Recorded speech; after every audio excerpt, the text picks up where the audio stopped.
সকালটা শুরু হোক স্বাস্থ্যকর খাবার দিয়ে। সকালের এই 4টি খাবারে লুকিয়ে আছে সুস্থতার রহস্য। সকালে যদি আমরা খালি পেটে এই খাবারগুলো খাওয়ার অভ্যাস গড়ে তুলি তাহলে অনেক ধরনের রোগ থেকে কিন্তু মুক্তি পেতে পারি। প্রথমত, আমরা রাতে ভিজিয়ে রাখা এক মুঠো বাদাম যদি সকালে খালি পেটে খাই তাহলে আমাদের হার্ট ভালো থাকবে এবং আমাদের যে মস্তিষ্ক আছে এটার কার্যক্ষমতা কিন্তু বৃদ্ধি পাবে। এছাড়াও পানিতে ভিজানো চিয়া সিডস, এই চিয়া সিডস আমাদের ওজন কমাতে সাহায্য করে, হজম শক্তি বৃদ্ধি করে এবং কোষ্ঠকাঠিন্য দূর করে।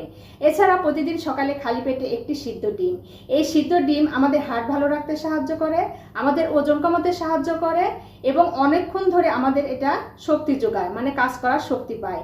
এছাড়াও এই সিদ্ধ ডিম আমাদের মস্তিষ্কের কার্যক্ষমতা কিন্তু বৃদ্ধি করে। এছাড়া বন্ধুরা, প্রতিদিন সকালে 1 গ্লাস উষ্ণ গরম পানি যদি আমরা খেতে পারি তাহলে এই উষ্ণ গরম পানি আমাদের হজম শক্তি বৃদ্ধি করে, কোষ্ঠকাঠিন্য দূর করে এবং আমাদের শরীরের ভিতর থেকে ক্ষতিকর টক্সিন বের করে দিতে সাহায্য করে। তাই প্রতিদিন সকালে এই খাবারগুলো খাওয়ার অভ্যাস গড়ে তুলুন।